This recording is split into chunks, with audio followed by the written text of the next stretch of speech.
Hello, everyone. Welcome to Speak English with Spark. I am Jennifer. And I am John. We are so happy you are here with us today. Today, we are talking about a very important topic. Yes, we are talking about the biggest mistakes English learners make, but they don't know they are making them. That is true, John. Sometimes we think we are right, but we are actually making a small mistake. Exactly. But don't worry. Making mistakes is how we learn. I make mistakes in my own language sometimes. Me too, John. Me too. In this podcast, we will help you fix these mistakes so you can speak English better. Let's get started with our first big mistake. The first mistake is a classic. Many people say, I am agree. I hear this every day. Yes, John. In English, we use agree as a verb. We don't need the word am. Right, so you should just say, I agree, or I disagree. Simple, right? Exactly. It's a small change, but it makes you sound much more natural. Now, let's talk about another one. Using the word very too much. Oh, I know. People say very good, very big, or very hungry. It's not wrong, but there are better words. Instead of very hungry, you can say starving. And instead of very happy, you can say excited. Try to use one strong word. It makes your English sound much more interesting. Here is a big one for beginners, adding S to everything. Like saying peoples or childs. Yes, John. In English, we use agree as a verb. We don't need the word am.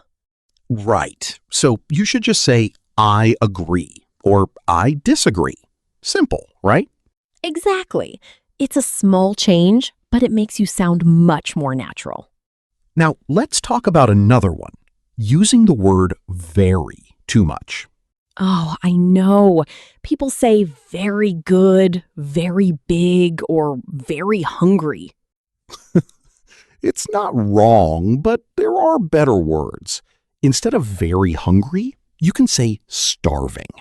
And instead of very happy, you can say excited. Try to use one strong word. It makes your English sound much more interesting.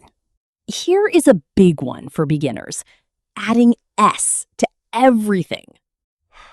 Like saying peoples or childs. Yes! Remember, some words are irregular. One person, two people. One child, two children.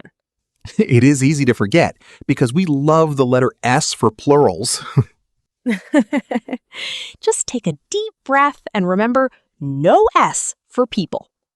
Jennifer, what about the word fun and funny? This is a funny mistake. Funny is for something that makes you laugh, like a joke.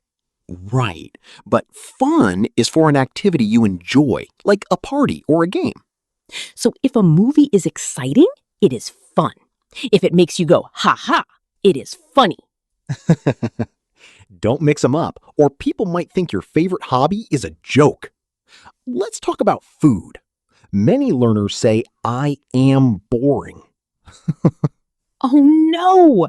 If you say I am boring, it means you are not an interesting person. Exactly.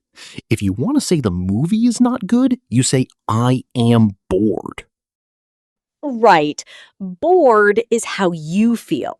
Boring is the thing that makes you feel that way. So please don't tell your friends you are boring.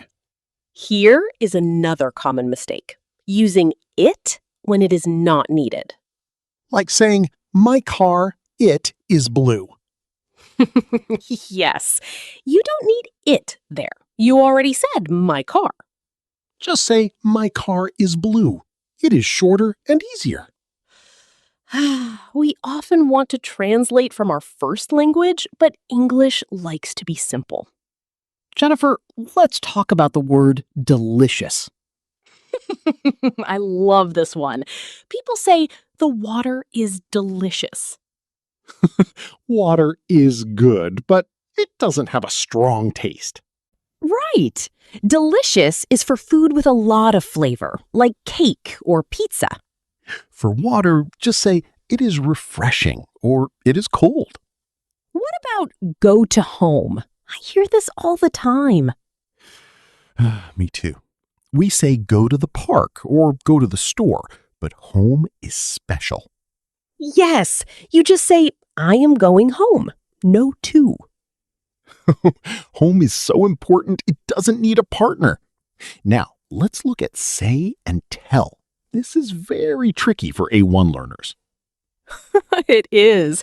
You tell a person something, like tell me a story. But you say words, like say hello. If you have a person's name after the verb, use tell. Tell John, not say John. That would be very strange. Let's talk about another one, using advice as a plural. I hear advices so often, but in English, advice is uncountable. Right. You cannot have 3 advices. You can say some advice or a piece of advice. It is strange, I know. Even if you give a lot of help, it is still just advice. Here is a big mistake with how. People often say, how do you call this in English? Yes, but we actually use what. We say, what do you call this? How is for the way you do something. What is for the name of the thing. So if you want to know the name of a fruit, ask, what is this called? John, what about people who say, I have 20 years old? In many languages, you have years, but in English, you are years. Exactly. You use the verb to be. So I am 20 or I am 20 years old. Don't have your age, just be your age. It's much more natural. Let's talk about listen. I often hear, I like to listen music. Listen is a very friendly verb. It always wants to be with its friend too. That's a good way to remember it. You must say listen to music or listen to the radio. Don't forget the to, or the sentence feels very lonely. This next one is about the word every. Like every people? Yes, every is a singular word. It likes to be alone. So we say every person or everybody. And the verb stays singular too.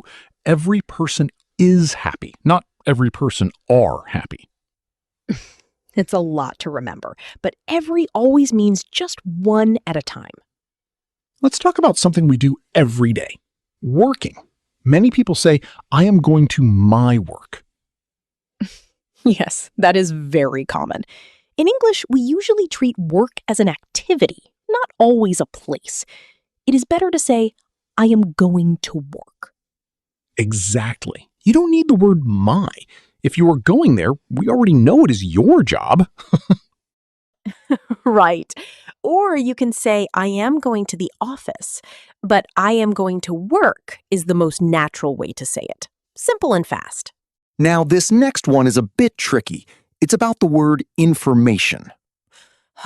I know what you were going to say, John. Many students say informations with an S at the end.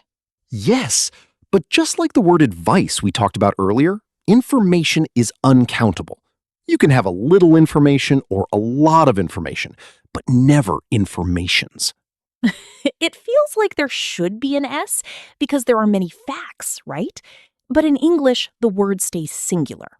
So, if you are at the airport and you need help, just ask for some information. It sounds much more professional. John, let's talk about the word lose and loose. These sound the same, but they are very different. Oh, I see this mistake in writing and hear it in speaking too.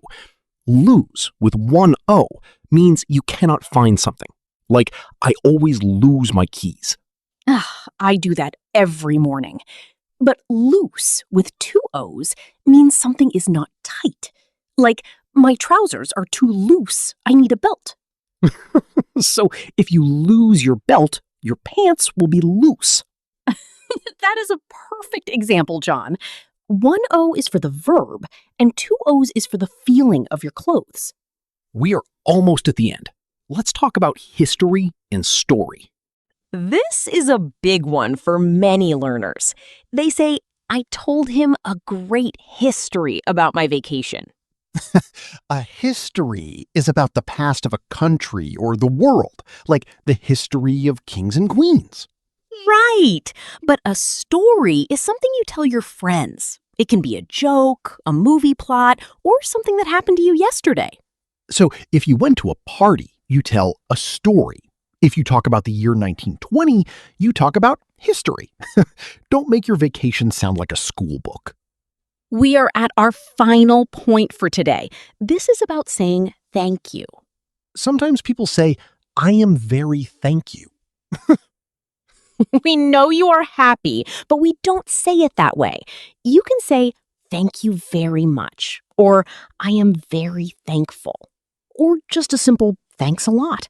Using I am very thank you is a mix of two different sentences. Exactly. Well, we want to say a big thank you to all of our listeners today. Yes, you did a great job listening. Keep practicing every day and don't be afraid of those mistakes. That's right. See you next time on Speak English with Spark. Bye-bye. Goodbye, everyone.